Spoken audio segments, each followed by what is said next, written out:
5, 4, 3, 2, 1. Happy Telecast Tuesday. It's Dan from Atlas Lens Co. back again. And today we have a very special guest. We have Markus Forderer, ASC, BVK. Thank you so much for coming in. And we have a couple special treats in store for everyone who's tuning in to another Atlas Telecast Tuesday. Markus, besides being a fantastic cinematographer, is also one of the creators of CINEFLARES.com, right? Yeah. Hey. So for those of you unfamiliar in the audience with CINEFLARES.com, it's a really fantastic resource that you could say crystallizes moments in time for us to look through the way different lenses react to light sources. Is that a pretty good description, or how would you describe it? Yeah. Thanks for having me then. It's like this, over the years with a big deep passion of cine lenses, I realized I always saw people testing lenses in different ways, right? Like you see your ACs doing more technical stuff, and sometimes people having a flashlight in test room, a couple test shots, Christmas lights, and I always felt like every time I test lenses, it's so hard to compare it to what you shot last time. And I think so many nuances of, like what we say is a character of a lens, it's hard to point your finger at unless you compare it to something side by side. So that's how that whole project came up, with shooting with motion control, time code sync. So CINEFLARES is like a dual side by side player, and you can pick and choose your lens. We can look at it later. And I felt like it's focusing purely on a flare, because I feel like, especially when I talk to directors or producers and you want to discuss, should we shoot anamorphic or spherical or with the effects people, and they might not be able to spot the difference if you look at the nicely lit portrait, but if you see a lens flare, the lens reveals, I feel like immediately it's DNA in a way. I think it's like a fingerprint of a lens by basically purely photographing light hitting a lens. I think you see what's happening. Is the glass very neutral, very well corrected, and which might be nice and interesting for a visual effects plate, or where you don't want to distract the audience, or do you want to evoke some vintage period feel, a flashback or something like this.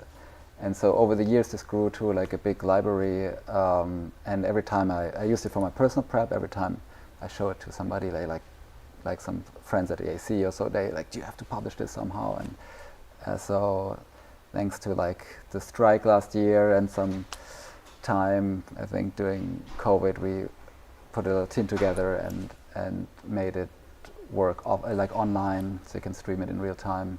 And we just at Camera March released like a beta version. In a couple of weeks, hopefully we have the full release, which has a lot of these new toys in there.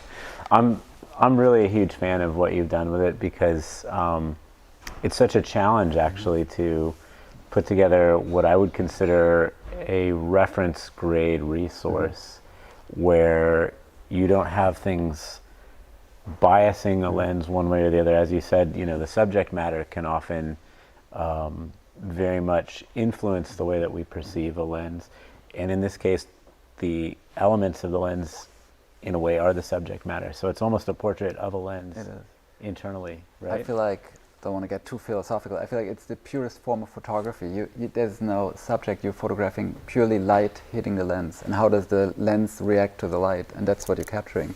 And that's sometimes, if you look at 2001: A Space Odyssey, some shots in space, that's all you see, like a light source and some interesting flare, and it feels like, I think some of those lenses, you look at it, you think like you're in space. It's like so interesting. Like I said, there's nothing distracting you. You can purely focus on the flare. But then again, I think if you have an understanding of lenses, or like you make lenses, right? You see a certain flare, immediately this is gonna be a soft contrast look. Like I don't have to, in detail, after seeing a flare, say, like you get a good sense what's gonna happen. How is the portrait actually gonna look like? So in my personal prep, when I start a film, I go through some of those lenses, and then I pick my 3-4 favorites, which I think are interesting to test for this project, and then I go to a rental house and we test specifically for this project. We need like fire, a night exterior or something. But this is just like a quick way to compare characteristics and say like, this looks interesting, or I always find it super fascinating. Should we show it quickly, or is it too early? I don't know. Oh, you want to go to the website? Yeah. Just so people know. So we have a special treat. We actually can tour the website virtually right now through the magic of streaming. How's that work? Live stream. Well, we have a fantastic crew running the live stream here at Atlas.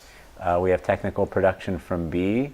We have Aldis, we have Eric Hall, and we have Joshua behind the scenes helping keep everything regulated and under control, and keep me from going into a monkey fit and screeching and flinging things around.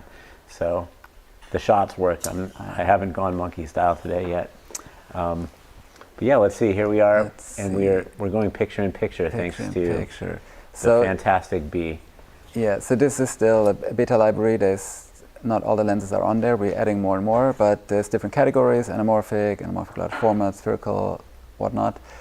And you can select your, for example, Atlas Orion, select your focal length, let's say 50 millimeter, select your T-stop, let's say T2.8.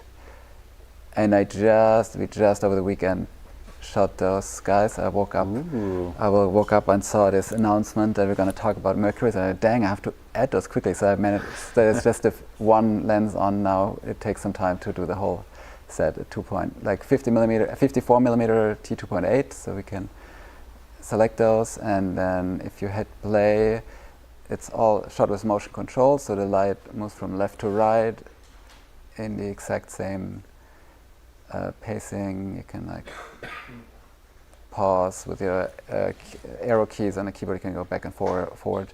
And I think it's such an interesting way to see, right, this is obviously a warm flare. There's some secondary flares, spherical elements flaring. And I use it a lot. Also, sometimes you feel like, oh, there's an interesting lens, but it might flare too much and it might get distracting, or you don't want to risk it. So you can see, let's say, if we, also super interesting, compare the Orions to the silver edition Orions, which is super fascinating. You see it's literally the same lens elements with the different coating, right? So if I go 50, or let's go to wider lens, so we see more 40, and look at a T2.8, like wide open. Obviously a lens flares the most, but you might not shoot wide open. So I usually check it at the stop. I think I might shoot. So left side is the standard classic Orion, right? Right side is silver edition. And you might say this looks great, but I want to maybe control this more. So you can, obviously by stopping down, if I now compare the same silver edition to the silver edition at a different T-stop, I can see at what stop the flares look the way I want it to look. So T2 wide open on the left side, and let's go T4 on the right side. We didn't go all the way because at some point it creates so much data, and I think at a T8 or 11 there's not much happening. This is actually interesting. It's fairly similar. Some of the older vintage lenses changed drastically. Like you can tell it's still a modern. It's a silver coating, but it's a modern lens, right? It's very predictable. If you go to something older, what is it? What do we have on the table here? The Lomo, maybe. Lomo?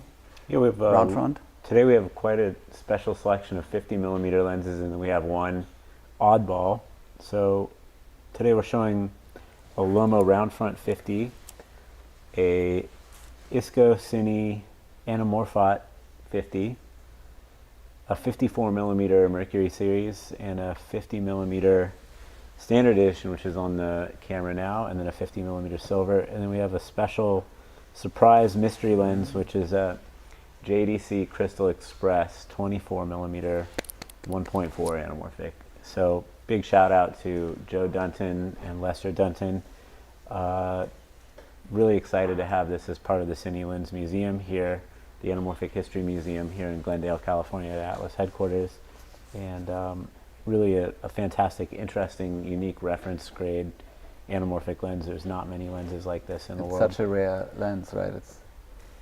We tested a set a while back. It's in the lineup to be cataloged and put on the site. But this is such a unique, right? Like hand polished anamorphic elements and yeah, the anamorphic elements were hand polished in Japan, and then over the years they used a variety of different prime lenses, and even the anamorphic groups are different between the different lenses. So every lens is sort of a one of a kind lens in a way. I mean, there's similarities, but this one I believe is built on a Zeiss Super Speed, and I think some of the other ones were built around K35s or FD lenses. A lot of them were built around Cook Speed Pancros, which are one of my absolute favorite lenses of all time for several reasons, but it's hard to pick just one, right? It's like lenses are like Pokemon. Yeah.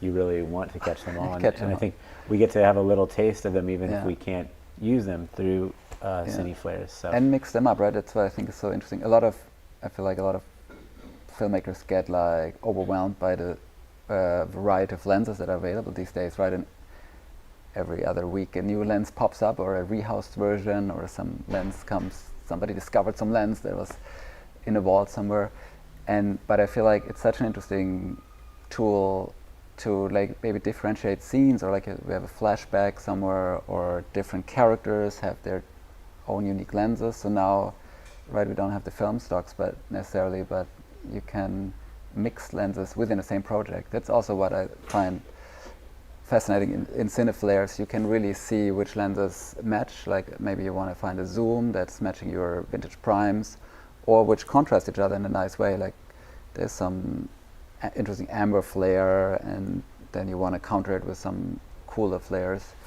And that's something that you did in the film Bliss quite a bit, right? Yeah. So for those of you who don't know, Markus shot the film Bliss, which you can watch on Amazon Prime streaming in the US right now.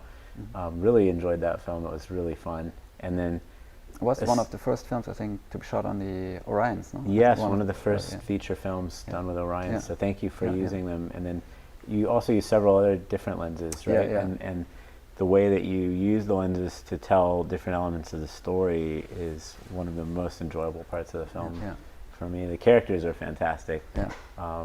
But yeah, if you could tell us about the other lenses you use as well, and sort of how you use them to differentiate. It's mainly so there's like two worlds in the film, the gritty LA world, which we shot anamorphic on the Orions, and then at some point the characters wake up, spoiler alert, in what they believe to be the real world, which is glorious and clear. And the Mike, the director, he's a brilliant filmmaker, and he always described it as seeing clear for the first time, but in a heightened way. So we wanted to find something that makes you feel like, that's the interesting about anamorphic lenses, right? They feel very cinematic, but they're not work like our eyes see. Some people argue like, oh, anamorphic is more mimicking our field of view, but it's a fairly stylized way of capturing light, right? Like with the oval bokeh and the disproportionate like depth of field, so I would describe it as an impressionistic tool. Right? So it's not an accurate depiction of reality one to one. Even I like to say it's a human impression. So it's kind of like how we feel the world, but not how the world actually is, how we see the real world is. I think if you see it how it is, or like this, more like a documentary style or a sharp video camera look, might be closer to what the real world really looks, but it's not how we perceive it, right? So we felt too like this what we call the ugly world needs some human softness. So the anamorphic lenses were nice, so that they distort in a way the bokeh, and then we used large format zooms. It was like ingenue easy zooms. I think we shot on the Red Monstro, so wide full widescreen, full width of the sensor, which gives a fairly shallow depth of field even on a zoom like this. And then we used some prismatic special filters we had made. Those were very special. I love that. That creates freaking rainbows, and it's like cool. Yeah. So, and this was Do you a have a nice name contrast. for the prismatic filter? Like, you created that, Yeah, basically, yeah. right? I have two in my drawer. I actually went through. I think we had a name. There's something engraved. I have to actually look it up. It's been a while. And I keep thinking I should use them again for something. It's so specific though. And it's an interesting combination because spherical in general, I always test lenses for every project. I try to be as open as possible and discuss with the director, let's look at everything. But then I usually end up shooting anamorphic. It just feels right. And in this case, we knew we want to separate those two worlds, and just plain spherical, that was just too much for me. So we had to find something to break it up. So this prism, it's like a flat prism filter, was an interesting add-on. Very, very cool. Yeah, yeah. That was fun. And also to subconsciously tell the audience that maybe this is a bit too good to be true. Like, it looks beautiful, the world, like we're in a different location and sun shines all the time and there's literally rainbows flying through the air with that filter, so that you hopefully have a sense for maybe that's too good to be true. This is how I see the world, for those of you who are wondering out there. And in the coming weeks, we're going to get a chance to see how I see the world through a headset from Apple called the Apple Vision Pro. Nice. Have you had a chance to try the Apple Vision Pro? Not yet. I can't wait though. We'll have to have you over to play with the Vision Pro, because I think that it's interesting in that the Vision Pro, to me, represents not only a new venue for us to watch films and media through, but also a new tool for capturing film and media. So we're breaking the fourth wall, you could say, and the viewer can become the filmmaker at the same time, which, you know, I think there's a lot of pros and cons to that. I'm more excited about it as a content creation tool than I am about using the phone, even though I'm a huge proponent of using our personal portable 16 millimeter film cameras that we carry in our pocket now everywhere with us. So I think it's really great to be able to document your life and make interesting, truthful, and imaginative stories with your own personal filmmaking tools. So let's see what happens next. I think what's exciting, actually, the control. I think as a filmmaker or cinematographer, you always want the audience to see your images the way you created them, right? How you color timed them. But it's so hard because somebody watches on an iPad, on a phone, on a TV, in a dark and a bright. But with the Vision Pro, every user has this exact same display, and there's no ambient light distorting it. The same brightness level, probably, in a way. So that's quite interesting that you can, whatever you create with it, you can be very precise and be sure that the viewer is actually enjoying it the way it's intended to be.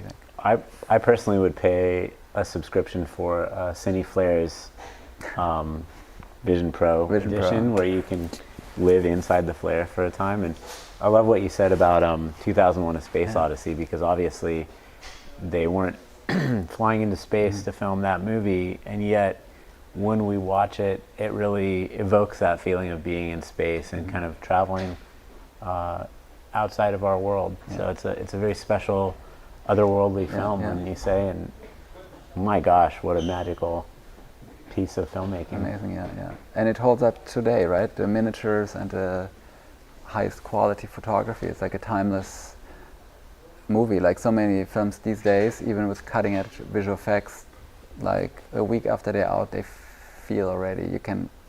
It dates quite quickly, right? We're getting so used to spotting that something is maybe artificial. But really well shot miniatures, or they had to find a solution to, or it was bigatures, right? They had built quite some massive things, or like it was a deep black void and a light source far away and a tiny spaceship moving through the frame. And a lot of front projection, rear projection.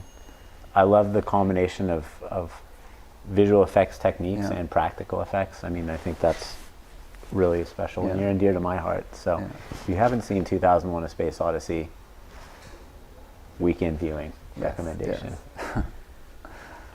So shall we dig into some lens looking? Lens looking. Obviously, we have this fantastic portrait of Markus here, and he's about 4 feet away from the lens. And this is a 50 millimeter standard edition Orion. And you know, I'm not as reliable or as good as as his motion control system for panning through, but we have a little pin source courtesy of Aputure here, which is a Aputure Lightstorm LS60X light source, and we're using the 50mm standard edition Orion at a 2.8 on the Alexa Mini LF in 4-perf mode, which is 4x3, 24.89 by 18.66 millimeters. Funny, I have that burned in my brain, that format. But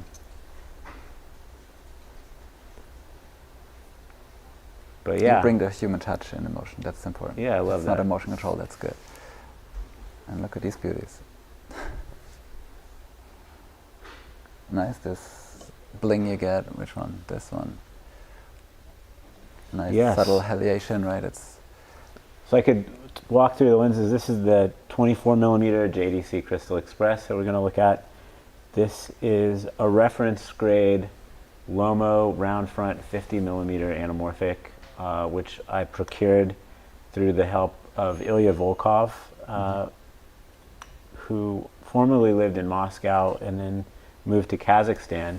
And so this was found in a closet in Kazakhstan, unused, for the last almost 35 years. Yeah, 35 years in a closet in Kazakhstan. wow. And now here it is. And Ilya checked this lens for me, and it's a reference grade Lomo round front 50. So to me, this is probably, as described by Mr. Volkov, one of the finest Lomo round fronts, and he gave me reference chart images to prove it. And we put it on the projector here in the collimator, Wow. and indeed it is quite a spectacular lens. And then here we have from the 1950s, ISCO from ISCO Göttingen in Germany. So a lot of people might be familiar with ISCO from the adapter lenses that you could put in front of a spherical lens and then convert it to an anamorphic lens. And this is a purpose-built motion picture ISCO. So these didn't gain widespread popularity, but around 1958 or 1959, this was built in Germany, and you're going to be surprised at how beautiful this is. What did you got to check this one out? What did you think of this? Yeah, I took it for a spin this weekend. It is beautiful, it's well controlled with character. And the build quality is beautiful. I love you can tell, like some of these it's like a piece of art, right? Like a sculpture, and like I said, it is quite an old lens, but I think it's just beautiful the way it's made and fairly compact. And like it's interesting with like Lomos. Sometimes I like to shoot Lomos on like a commercial, but it can be quite unpredictable if you don't have a reference grade Lomo sitting around. So that's again why I think it's interesting and nice to have such a variety to maybe mix up a set. You might like the look of a Lomo or want to try out something like this, but maybe don't make it the only lens in your lens case on that shooting day, but have a couple other ones. So you have a scenario you will need a more predictable lens, pop that on and use this where you can be more creative and have the time to play around with light and the lens itself. And we're so fortunate here in Glendale at the Anamorphic History Museum in Atlas headquarters. Every Wednesday we have an open house event called Wednesday Lens Day, and we invite people down. It's a community-oriented event. So it's just about getting together and nerding out about lenses and cameras. You can bring your own camera, but of course we have Arri cameras, we have Sony cameras, we have Red cameras, we have Blackmagic design cameras, we have all the cameras. But please bring your own if you'd like to record some clips and take them home with you, grade them yourself, experiment with them. And the museum here is a living museum, so not only do we have all of the classic Atlas lenses like the Orion series, the Mercury series, the Orion series Silver Edition, as well as our extender and expander family, but we have a beautiful case of reference grade museum pieces that we cherish to celebrate the history of anamorphic cinematography, and it's yours to explore and experience. Yeah. So really it's a magical, special experience place here. Actually, yeah, when I heard about your collection, I was like, oh my god, we have to look at this. And then, especially with CINEFLARES, like we've been on a mission to, there's so many rare lenses, like I say, like this is a reference, this might be the only one in the world in this condition. Some lenses disappear over time, right? People put them in crash boxes and blow them up, or they get lost or drown, whatever happens, or they just get destroyed by some other means. I feel like there's so many unique lenses which even I've never heard of, and I feel like wouldn't it be great to have a library from the oldest lens to whatever's the latest coming out. And even you might not, like we went through your museum and there were so many interesting lenses I've never seen before, and we put them in on a flare test setup, and it's kind of magical. You see sometimes, you know, back in the day when these were created, some of these lenses, flares were considered to be an aberration, to be avoided. And so I think the people who designed those lenses and used them back in the day probably never saw their true flare characteristic, because they tried to like matte box it and flags and whatnot. So sometimes we sit there late at night and shoot flares for hours, and you feel like, wow, this is like, feels like you discover something for the first time. Even if it's such an old lens, I think I've never seen something like this, how some of this hand-polished glass reacts to another lens element in that certain angle at a certain T-stop is like pure magic. And this is the beauty of this motion control setup. You can see, oh wow, if you shine the light 45 degrees from this angle, at this T-stop something magical happens.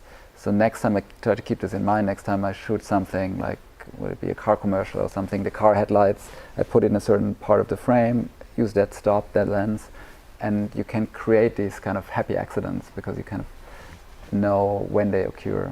That's quite fascinating. I think it's really a treat, and we're fortunate enough that you're able to share this with the world, because I know as a cinematographer myself, like one of the things I do is build mental libraries of locations. So like we'll be filming somewhere and I'll be like, that was a great location. Or even if I'm just walking around, I'll notice things about the way light is interacting with the space in a certain time and keep a mental note of it. And you know, we always keep this index of visual memories that we pull up as reference points, right? And so I think having the CineLens Flares library as an asset that you're willing to share with the world, with the community, is such a cool thing to do. So really thank you for doing that. It's really great. And thanks for supporting it, like with your library.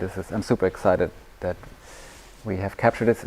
This is still a beta library. There will be more and more coming very soon, but the plan would be to, hopefully with Atlas and your vast knowledge of lenses, share new lenses, like new old lenses, and reintroduce them to the community. They might not be available at a rental house, or it's more like a visual reference to also have an understanding, like what is a crazy flare, or how does a lens look like that's 70 years old, and you might be surprised, like I was surprised, like we looked at the original CinemaScope lens, like it's like a beast, right? You couldn't even usually mount it on a PL camera, like you had it converted, and it's just amazing, as like I say, as a visual reference or memory. That's something you might want to evoke, and you can go to your maybe rental house. They might have a lens technician, or you own lenses. You pick the right ones, or it can detune to and show them this as reference. Like, hey, this is super interesting.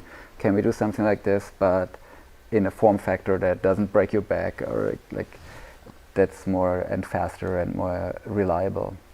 I think that's just as a visual reference is a really good point. And as a talking point too, with directors, DPs, sometimes you talk about references. You might collect reference shots and images, talk about movies, and some people always they think like flare. Oh, I don't like flares. It's too crazy, or I love flares. Like what is too much? Like if you look at something together, you can quickly see. Oh, this is how does the director react to something like this? Oh, this lens evokes a certain feel. Like if you don't mind, if you look at the site one more time, there's some really interesting spherical lenses. Like a lot of you might be familiar with the Kawa CinePromenade. There's like the Kawa Anamorphics, but the CinePromenade, right, have this beautiful gold coating. Like if you look under spherical And audience, you can follow along with us on CINEFLARES.com as we do this. So we're going to pick up Koa, right? Koa Cine Promenade. And should we compare it to a Koa Anamorphic? Both Koa. So these are rehoused lenses, but the optics are the original ones. So if we compare the 40 to the 40 spherical to anamorphic, same manufacturer, very different lens design. They're both at a T2.3, and here you see on the left side, right, is really interesting golden flares, and it might be not the right thing to do for some projects, but if you obviously photograph in a real scenario where your background is not black, this might be way more subtle, but this is all shot at proper exposures. I was intended this to shoot it in a way I would actually photograph it, not like the focus is set at like 4 feet. It's not at infinity. It's like when I would shoot a person, usually you film people and tell people's story. You don't focus at the sun, or it's focused on where the subject would be. How would a light react that's in the background? Because usually you don't shoot the sun or a car headlight or something like this. Now I'm stuck in full screen mode because my laptop is not here. But yeah, I can make it play again. Oh, that's cool. Where did I put the laptop? Somewhere off screen there. If you hit escape button, I'll get out of it. Yes, cool. And or like speaking of a Lomo, right? Should we take a look at the Lomo round front? We don't have the full set yet. Like I just added one this morning when I heard about you going to talk about the Lomo. So anamorphic Lomo. This is the round front, 50. What should we compare it to? We compare it to the Lomo at a different stop. Yeah, let's see the 50. I love the reference photography of the lenses too. It makes them look really cool. So thanks. Really nice. Dang! I just added it. So we only have the 2.850 this morning. We'll add them properly. But let's see here. Isco Göttingen. Ooh. That's on the table. I just added this morning too. Thank you. Sorry to throw a curveball at you. Yeah, that's all right. It's gonna be working fast. So both 50s, both 2.8.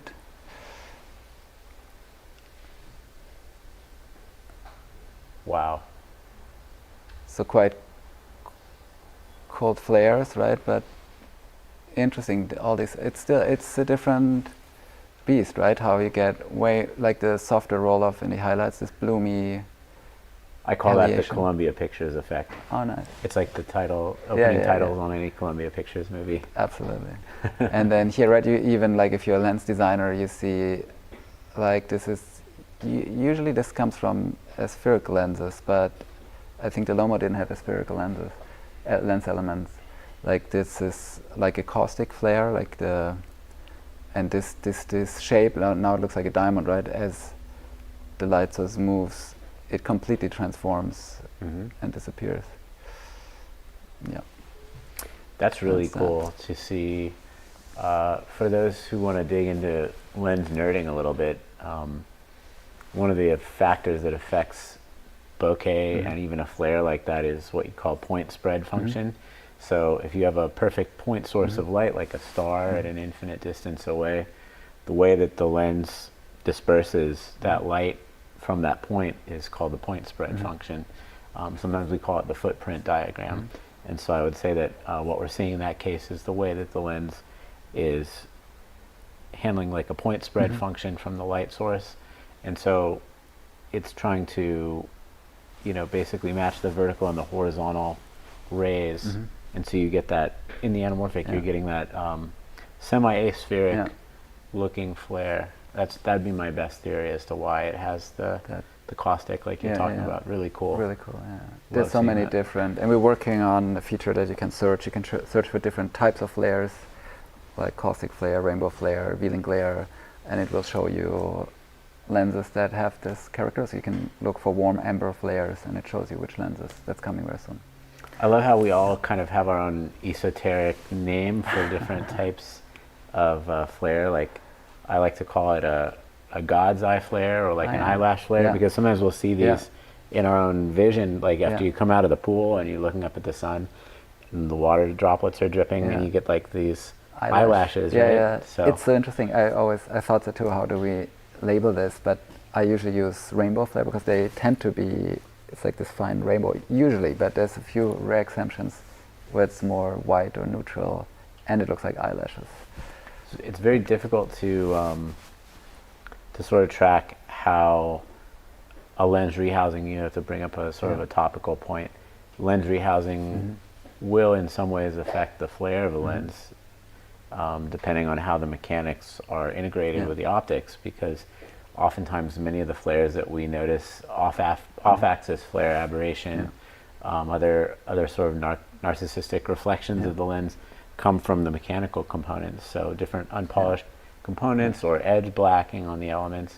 And so, not to throw a curveball, but that might be a very challenging thing to try to track over time as well, as sort of how different rehousings affect different flares. But it means that this is endless. It's an endless project, and that's the best kind, because it's a continuous process of growth and improvement. We'll see, it's a rabbit hole. But another way to put it. Like, that's interesting. I always find it right when you talk to lens manufacturers, and today, of course, it's possible to make really amazing coatings and perfect black housings, where to find the balance between being too sterile, or like some famous cinematographers, they want their lens to be invisible and have nothing between the subject and the audience, right? So you feel you're there. Speaking of the Vision Pro, would be interesting to see how does the flare look like with the thing as you move around, like a track to your movement. Is it gonna feel wrong because it's a layer in front of it? Doesn't make sense. I feel like in 3D that I found very interesting, and when I saw Avatar for the first time, they have it in 3D in the theater, and they created a 3D lens flare in the jungle, which looked super cool, eye candy galore, but it doesn't make sense because it happens within the lens. It would not be in the jungle between the sun, right? But it looked super cool, they dimensionalized it. But so it's interesting how we're so conditioned that a lens flare, right today we don't see it as, oh my God, there's something wrong, we have to fix it. It's like, oh, it's there, I feel the sun, I feel the light, or I feel a sensation of my childhood from some 80s video camera. And the same might happen, what is happening with these goggles in 3D. Are we gonna find new ways to explore lenses and tools like that? Very exciting. New forms of expression, new opportunities. Absolutely. Should we pop on a different lens? Yeah, I just want to show this flare really quick. Do you mind sharing some questions? How do you feel about fielding some questions? I'll pan through with the silver edition. Orion, you can see this off-axis flare already showing up. You can see just over Markus's right shoulder, camera left, his right. And I'll pan through. You can see the beautiful off-axis flares coming through.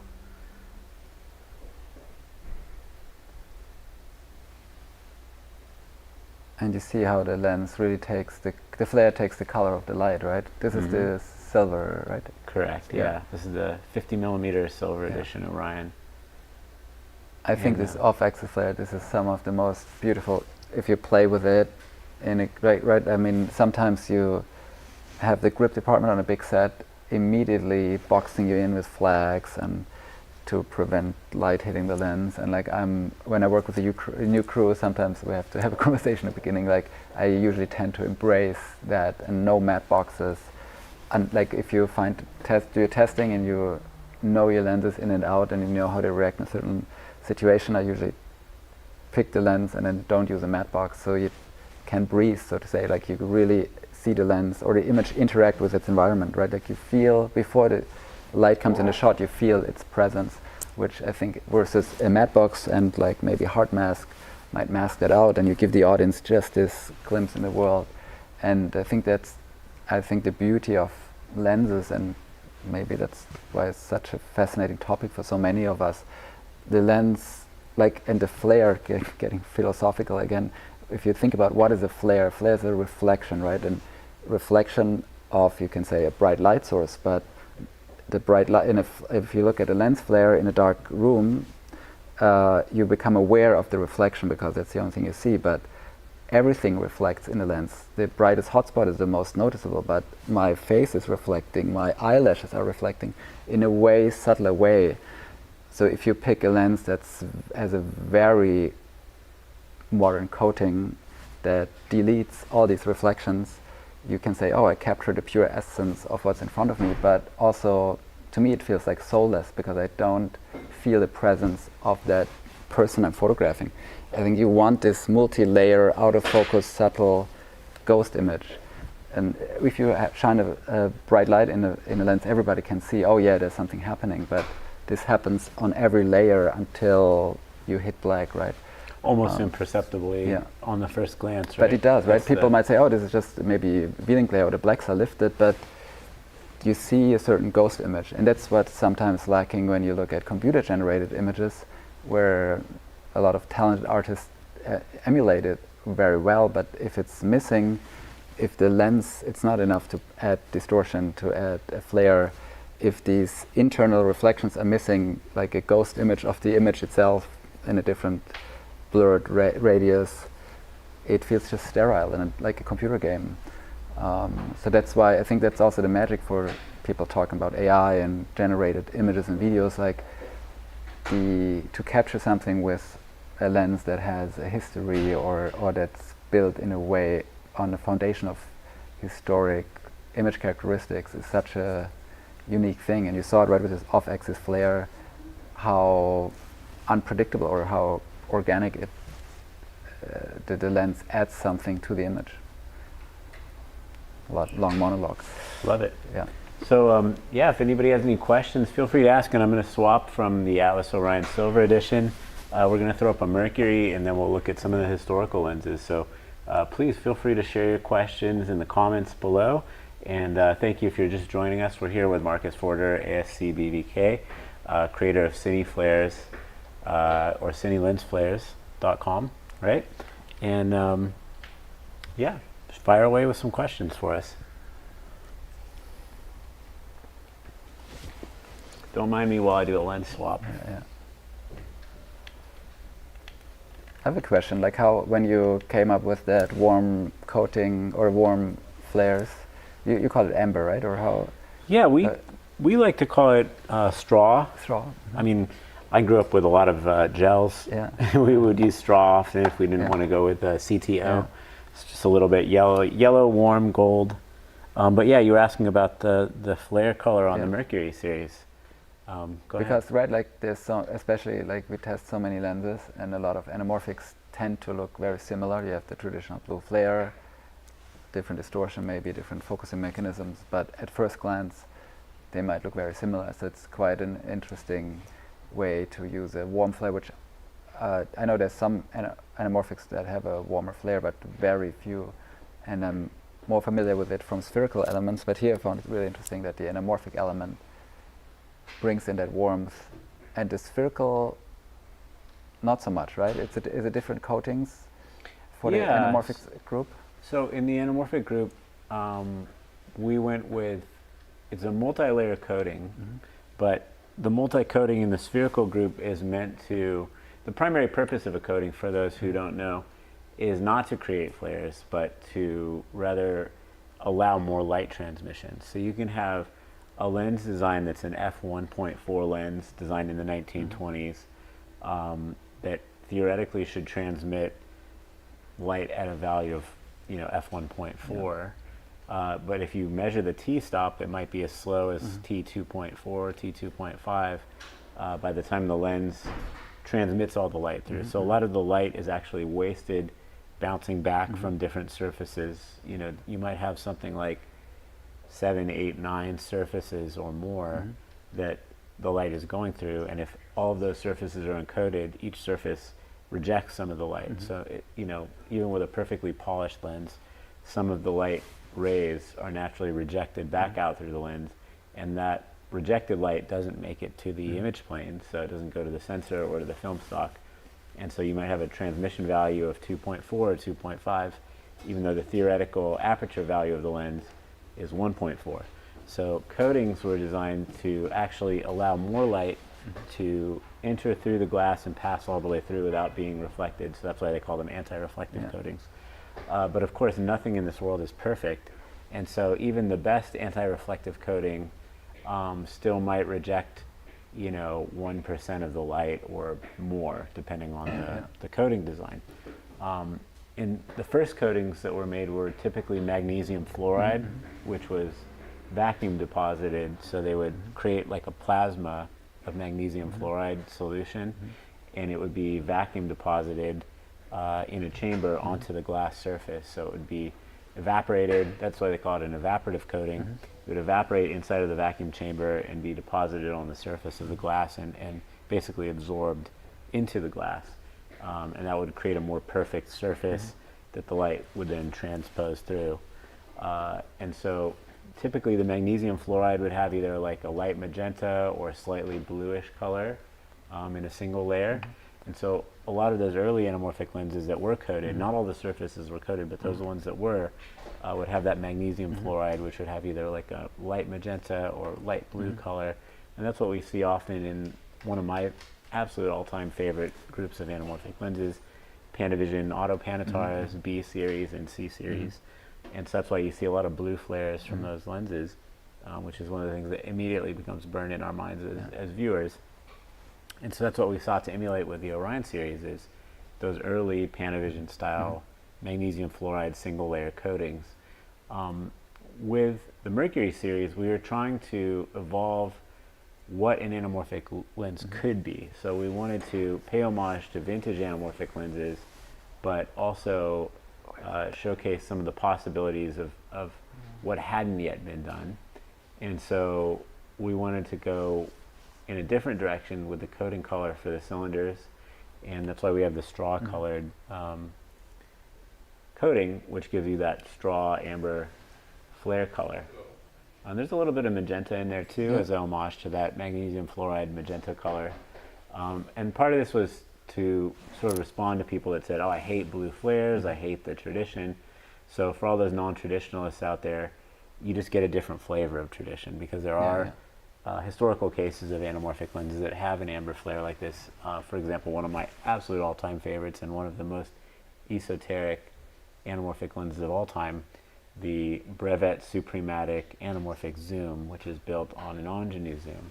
The zoom originally originated around 1958, and then in the early 1960s, a group of people in France worked with some engineers in Hungary and developed the anamorphic group known as the Suprematic. Some people call it Fran scope, and that has a very similar flare characteristic. So if you haven't subscribed to CineLens Flares, do so, and you'll get a chance to check out the Suprematic, or come down to Atlas Lens Co. any Wednesday, say what's up to the crew here on a Wednesday, 10 a.m. to 1 p.m., and see one of the references that inspired the Mercury series. Go ahead, we have a question from the audience. Is the livestream camera a 16:9 D-squeeze or an open gate 4:3 D-squeeze? So right now we're looking at an open gate. No, actually, right now we're looking at a 4:3, but I can change that up. I had it in the same mode that we were looking at the Orions, because that's a 4-per film format, but I can go up to a 16:9 LF format, which will give us a bigger field of view. So very astute observation. We have a great audience out there watching what we're doing, and I'm switching the mode now, so you're about to see 2:6:1 widescreen, and you'll get much more field of view with the Mercury 54 here in this mode. So that's one of the other beautiful things about the Mercury series. These are designed to be versatile lenses across a variety of formats. That's why we designed them with a 1.5 squeeze. So if you're shooting, for instance, a camera that only records 16:9 modes, like Sony FX3, or even, for instance, the new Sony Burano, or something optimized around that 16:9 format, or a widescreen format sensor, like the new Red Raptor XLX, or as I like to call it, the XXL. That's what I would have called it. Yeah. Global shutter, 17 stops of dynamic range, native 17:9 aspect ratio, 40.96 by 21.6 millimeters. This thing's a beast. I'm really excited to get my hands on it. You actually got your hands on it. Would love to hear your firsthand account of trying the new Raptor XL XXL. Triple XL. Triple XL. Yeah, I was played with it this weekend, and the first thing I thought, because we shot tests with your museum lenses, I thought I have to put this on the oldest anamorphic lens there is, right? And it was actually, I think I didn't even put a spherical lens on it, so I didn't do a scientific test of the sensor, just shot the way I would shoot and some handheld. It felt very easy. It's like if you're used to other Red cameras or the Raptor, like I shot my last 2 films on Raptor cameras, and it felt such an easy upgrade, so to say. Like they swapped the sensor, the menu everything looks the same. There's this extended highlight function, which is quite interesting. It really like it's talking about shooting flares. If you point the camera into the sun, like the sun always clips, right? And sometimes you get this fall of a round. Like this really brings out so much detail, and it's easy to turn on and off. Global shutter felt great. Like sometimes I feel the rolling shutter, like nobody likes the jello effect, but it also adds a certain softness. And even people say film cameras with their mirror wiping the frame has a certain, it's not a perfect global shutter, right? It takes time to black out the film gate. That a true global shutter, I noticed sometimes on a Komodo, which we use for action cameras, can feel a bit more stuttery, even on the same shutter angle. But with the large sensor and like shot depth of field, like on the Raptor X, this felt so good to me. Like it felt, I didn't think about, it just felt really good. I think it's a great improvement. I'm super excited to test it, and I'm such a camera nerd. I love all the cameras, so big love to Arri, Red, Sony, all of them. But I am excited about this camera. I love the menu system in the Red cameras. Actually, it's very easy to use. Especially for anamorphics, right? Like this is so, like we have all these tools to choose from, and now so many cameras coming. Like a couple of years ago, like there used to be some film stocks, then diminishing of film stocks, and there was like maybe 2-3 cameras that were embraced by the community as a professional camera that people would use. Now it's slowly becoming more accepted. Like look at the creators of people really testing cameras and say like this delivers the look that's right for us, we go for it. It doesn't need to be a big massive box or a studio camera. So there's more and more cameras and camera variations becoming available, which is exciting, right? And it does make a difference. I totally agree that a camera is a capture tool, and you can design your look with the choice of lenses and let you choose or grading. But there is real implication, like physical sensor size or what shooting modes you have available to shoot with certain squeeze factors, right? Not every camera allows you to shoot with every squeeze factor there is. So it's great, amazing, exciting times to be a filmmaker. We're just hitting the sweet spot before AI fully takes over. Curious to see, is it an RGBW source? Like if we would go really cool with a flare, could we trigger this the small one is not, but the big one is. We could absolutely. Could we trigger a cool flare out of the nursery? Yeah, let's do it. Should we try this? Because that's fascinating too, right? People always think they're stuck with whatever the coating gives them, but you can hit, like the silver edition, obviously, because it's so neutral. There's great examples, right? You talked about it in the past. You can change the color of the flare, but even the mercury, which has this warm bias flare, if you hit it like so, should I? So this is, no wait, this is 6500, and then do you want me to change that one, or are we good? No, so this is 6500. Ah, interesting. So it still comes out cool, like the. Yeah, it's still biased towards warm. It will take on some of the RGB colorway. So if we hit it with a very saturated green, blue, or red, it will certainly take that on. And in daylight or 6500, you do get that true straw color. Yeah. And then with a more warmer saturation, it goes a little more towards amber. Yeah. But in daylight, it should be basically straw. Yeah. I really like how it's less saturated, right? It feels more like subtle if you don't want to draw too much attention to the flare. And to separate, right, to separate maybe the lighting from your subject to what you hit the lens with, or if you use a certain color temperature for your backlight, doesn't have to be the same for your key, for your face. Absolutely, you have that opportunity to, mix and integrate different colorways in your lighting. There's a question coming in from the chat. Will CINEFLARES.com ever show some more consumer photo lenses like the Sigma Art to show the difference between CineGlass and PhotoGlass? I think that I'm super curious to hear feedback, what people want. Like initially we started it out the way I used it for my own prep, and I'm so interested to hear feedback, what people want. So and I think it's interesting we have a lot of stills lenses that are now rehoused into cine housings, but they also exist for stills photography.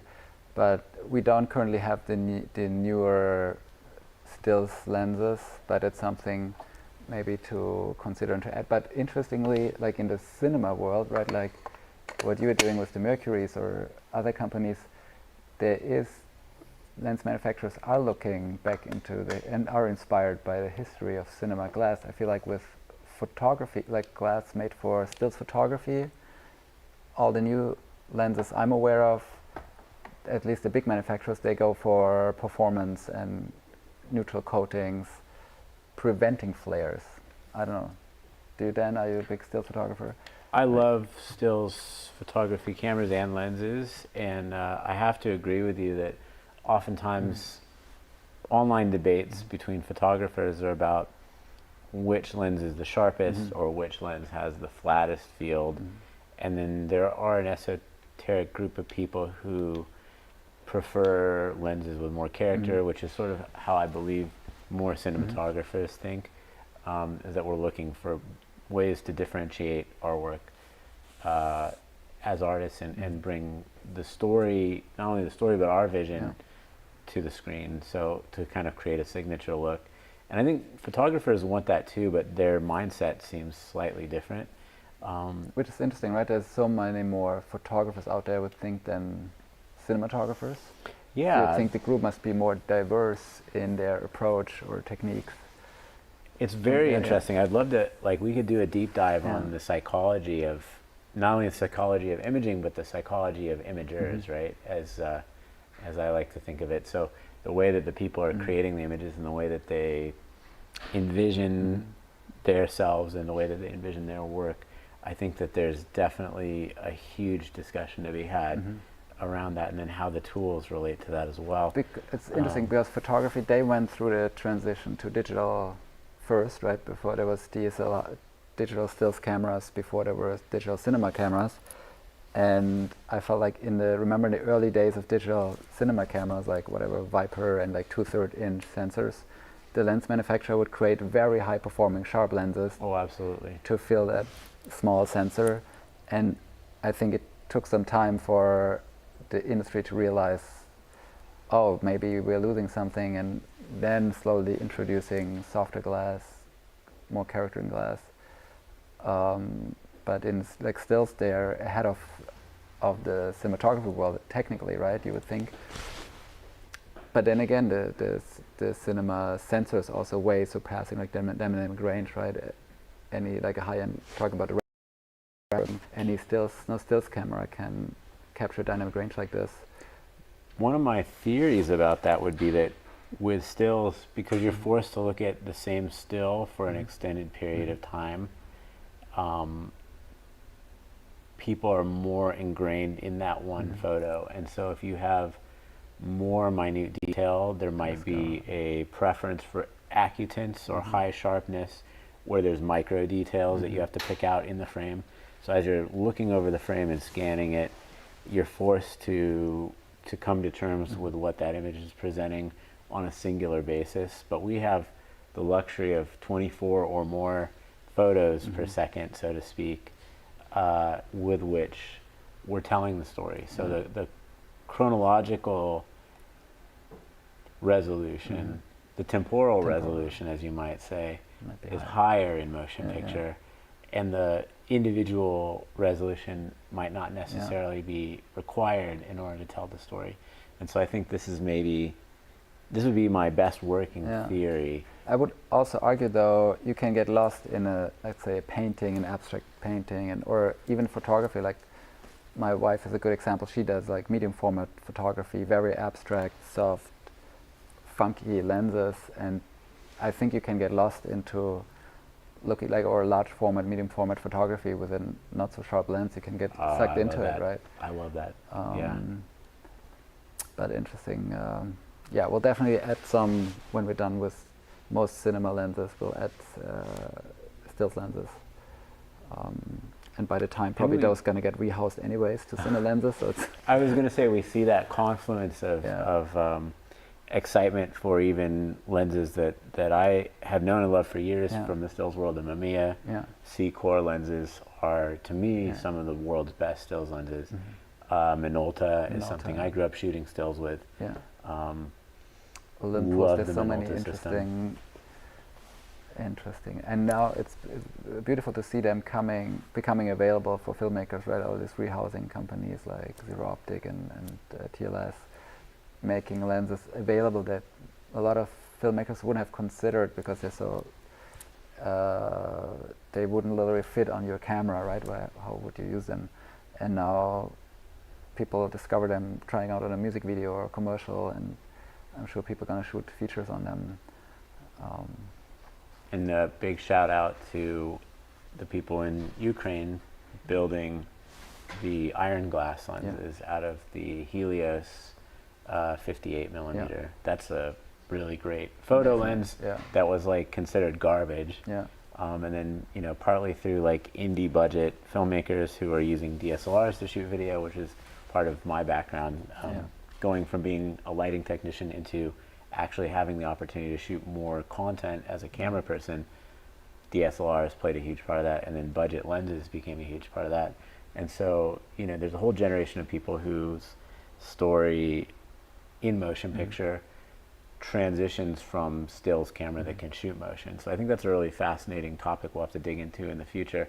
All this, I believe you have a question from the audience, and just to sort of share a little background before I answer that question. Right now we are looking at the ISCO Westagon 50 millimeter at a T2.8, and you can see that beautiful magenta with a little bit of cyan blue, and then you have that Columbia Pictures flare, as I like to call it. And that's basically just sort of a wavefront error. Like the surface of each element is not as finely polished on a microscopic level as you might think, and that generates that kind of glowing flare that is so romantic and beautiful, and something dreamy that I could just get lost in. Sometimes when you close the iris, you get the actual Columbia stars moving, right? I wonder if it does here. Like if you slowly close the iris, we could do that here. Are the stars rotating? Ah, no. Sometimes they do. That probably means the iris is fairly circular, like perfect, no? The boys from Göttingen didn't mess around. Look at that. Beautiful. Also, I believe you had a question from the audience for us. Yeah, you already answered. Ilya was just asking what T-stop you're at, but you already said 248. Ilya Volkov? Ilya and Christian. Hi, Ilya. Miss you, Ilya. Big love to the other Ilya, Ilya Kleishin. Shout out. I don't know if you're in the UAE right now, if you're in Kazakhstan, but sending gratitude and love to you and your family. I hope to see you soon. He's also friends with Mr. Volkov, who's one of the world's finest lens technicians, and just absolutely one of the best. So yes, another question coming in, and we'll switch to the Lomo round front. What are your thoughts on people adapting medium format lenses onto full frame sensors? I'd love to hear your thoughts first, and then while I change a lens, and then I'll share mine. I'm always excited when people combine something that's not meant to be, or it wasn't necessarily designed.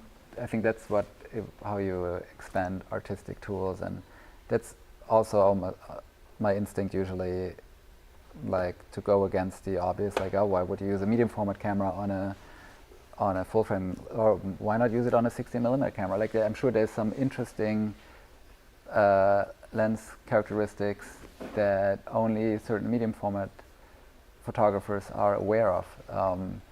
So I think it's great to adapt it and use it on all formats. I think there's no such thing. People, when like larger sensors came out, right, like there was some confusion sometimes in rental houses and people prepping, oh, and now I need a large format lens, or this is a Super 35 lens that's only good for this sensor. Like who cares? Use the Super 35 sensor lens on the large format and see what happens. Maybe it's too porthole and vignetting, but that could be a cool effect. Like look at Poor Things, what Robbie Ryan did, like beautiful.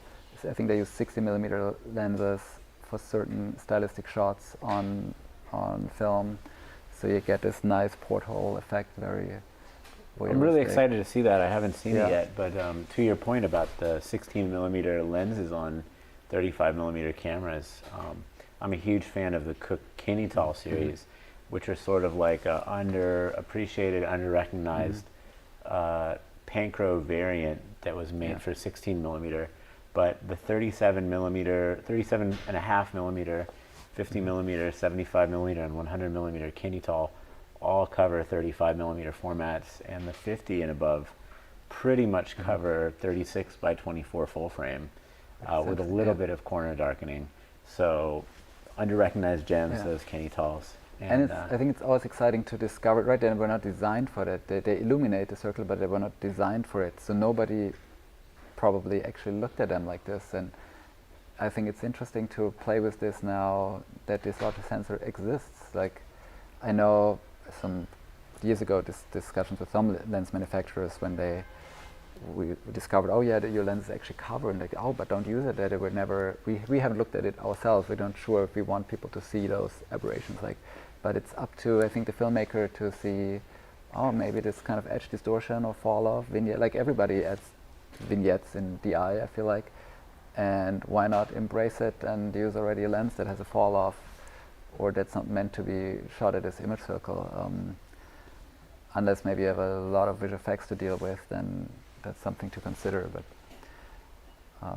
I'm also, I don't know, but people are watching. I'm super interesting to hear what, speaking of flares and what I think we've seen so many lenses, but still every now and then you discover a gem I've never heard of, and I'm sure people have, especially maybe all still photography lenses. I'm going through actually a big chunk of old stills, zoom lenses off eBay. Like I'm buying every variation. There's some so different variations, rebranded ones, a couple millimeter different, slightly different T-stop or F-stop, and see what's interesting. Like from a flare perspective, there's so many interesting coatings from the 70s, lenses from the 70s, which you can pick up now on eBay for $30. And I feel like, oh wow, this has a flare. I would like pay like $1,000 for this thing. Like it's interesting to discover. It's a magical opportunity. Wait, this is the Lomo now? Yeah, this is the Lomo round front. Reference. My face is not reference grade. What I like to call the reference grade, or what Mr. Volkov chart. calls the reference grade 50mm. And you can see it has that rainbow flare off axis, which is really fantastic and beautiful and different, very unique. I've never seen a Lomo like this. Kind of some peacock color in there, and then it's quite actually flare resistant on axis flare. It's pretty resistant, and you can see as I focus, there's a little bit of change in the star pattern. Now we get the Columbia rotation. You see? Yeah. So the focusing element, Out of focus. you know, a little bit of surface figure difference that's creating that flare. As I focus, it changes just a little bit. So it's really beautiful.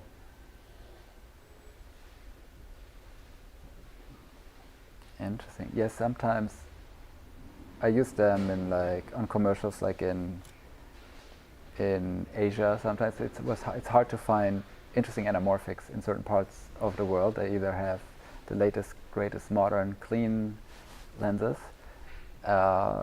So when I ask for some of these character, they might have a couple of Lomos in some case, and then they can be very unpredictable. Like, this is amazing. I've never seen such a clean, literally, right? This is very high resolving, I feel like, in the center. Yeah, it's extremely well centered. Yeah. So, if anybody says Lomo anamorphics are schmeary, you probably have one that someone took apart incorrectly, tried to clean, and then the secret to high performance of a lens, especially with a Lomo, is good centering of each element. So not just the anamorphic elements, but the spherical elements.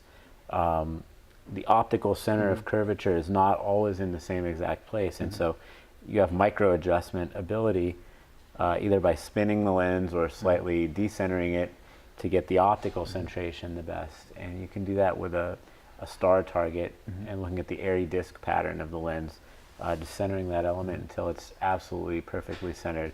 And that shows up in the point spread function or in the spot footprint of the lens. And so there's different ways to look at either a star point source to see how that centration works, or with a projector or a collimator in a lot of patients, you can get a very well centered lens. And thankfully this one was very well centered and respectfully cleaned and put back together by Mr. Volkov. So OptiWorks is what he calls the company now. So if you want to have your lenses serviced by one of the finest, OptiWorks in Kazakhstan is the place. So yes, this is quite a special lens. And then the close focus is not as close as an Orion, but not bad. Not terrible. Yeah. And a little bit of Petzval effect. You could see the bokeh on the Fresnel lamp in the background as I pan through, like in the bottom left corner. You could see it has a little bit of rounded curvature. And as I tilt, it'll change shape and become more oval in the center. And then as I put it up towards the top, it starts to curve inward. So that curvature in the bokeh is called Petzval. And you can see that in a lot of lenses. And that's based on the way that the spherical optics are designed. So named after Dr. Joseph Petzval. That's really fascinating. I feel like it's so, like talking about lenses, right? Some people might think this is a technical tool, but like right in filmmaking is an art form, and this is, people think like, oh, is it like a brush you choose? No, it's so much more. Like if you compare it to painting, right? In painting you have your technique, how you paint, your brush physical form, and like your interpretation of the, like artistic interpretation, what colors to choose, how much contrast. Like with a lens brings in so much of that, like talking about like the bokeh, how did you call it, watercolor bokeh or whatever people say? Waterfall. Yeah. That can evoke, like especially with anamorphic, right, a sensation of a certain paint technique, but that comes from the lens and the T-stop you choose or the coating, and that's why I think it's so fascinating not to say this show is shot on lens X by that manufacturer, but to have a couple specialty lenses in your toolkit. That's always what sometimes I have a couple lenses which I use only for 2 shots, but then they really create magic. Like I have an old, it's also made in Germany, it's a macro lens, it's from the same company which makes the Zoomar, or made the Zoomar. Killfit, yeah. Killfit Munich. Wow, It's great stuff. an amazing, there's a 90 and a 40. I have the 90 PL adapter, and it's a beautiful macro lens. It extends its tube like crazy, so you can't use any geared focus. But sometimes on a special insert or on an eye or something, it adds so much rich, like the low contrast, but still very high resolving.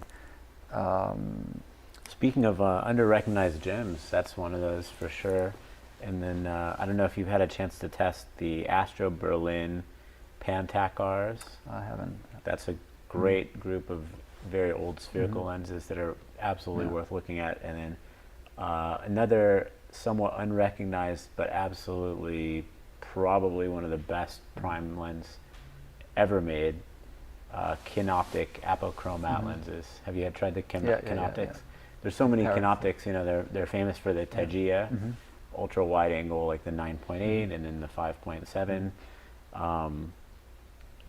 But they're kind of uncelebrated and unrecognized for the apochromat series, which are just so well color corrected and romantic, and I'd say they're better than speed pancros. Sorry, Cook. For some. For some, yeah, it's a matter of taste, right? Yeah.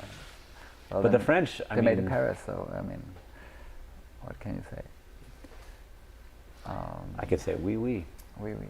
So Do you want to finally, pop on this crazy crystal express? yeah, we have one last lens, and then if anybody has any questions while I do this lens change, please fire away in the comments with your questions. Thank you so much for joining us today on this stream. And we're going to be looking at a JDC, Joe Dunton camera, Crystal Express, 24 millimeter 1.4. And this, feel how heavy this is. Yeah. Nice. Good yeah, thing no, I got my shot on workout this. in this morning.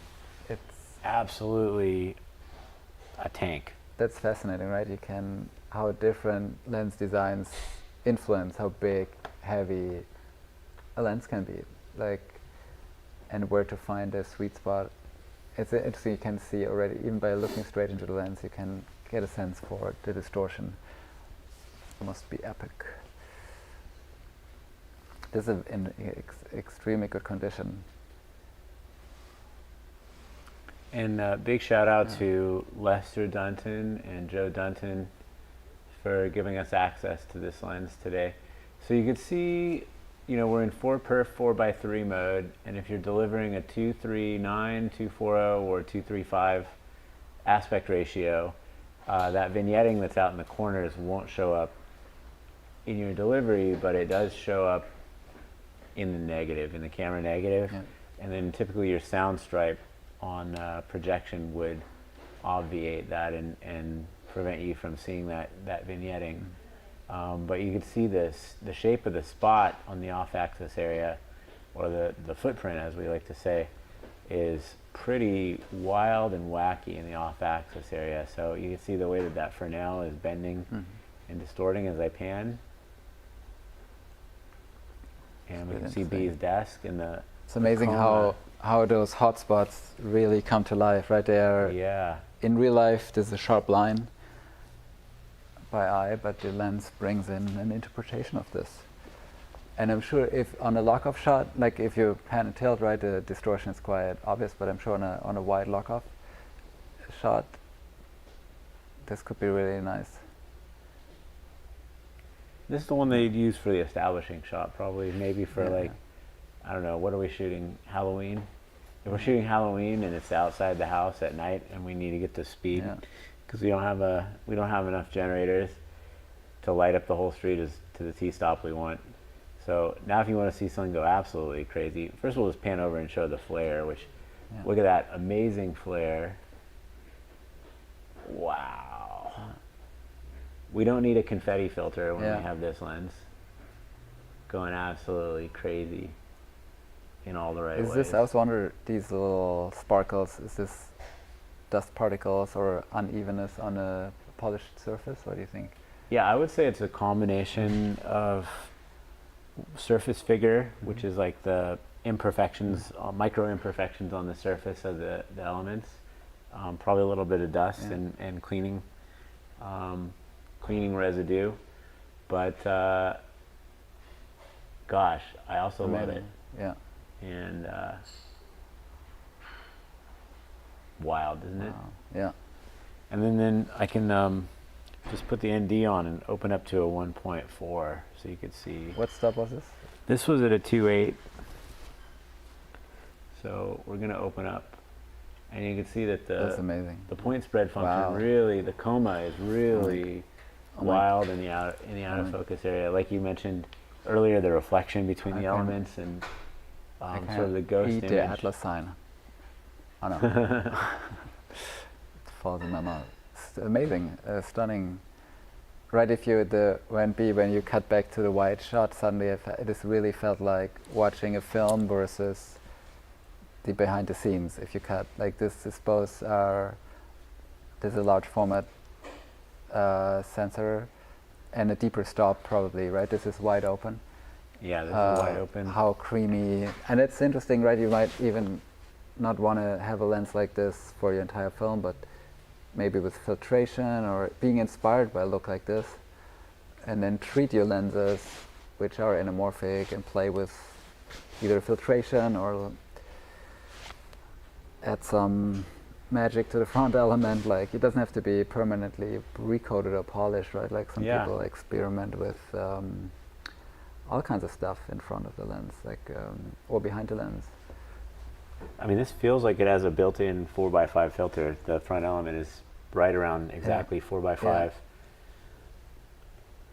So really special, Beautiful. Yeah, yeah. very unique, and available for you to come see and experience here at the Canes CinemaScope Museum here in Glendale, California, every Wednesday during Wednesday Lens Day. Unfortunately, I won't be here tomorrow. I'm going to be out, but the gang will all be here.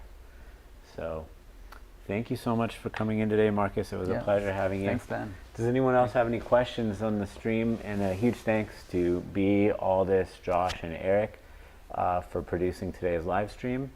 And CINEFLARES.com. If you haven't seen it, check it out. Okay. Fond farewell. See you next Tuesday. Thank you so much.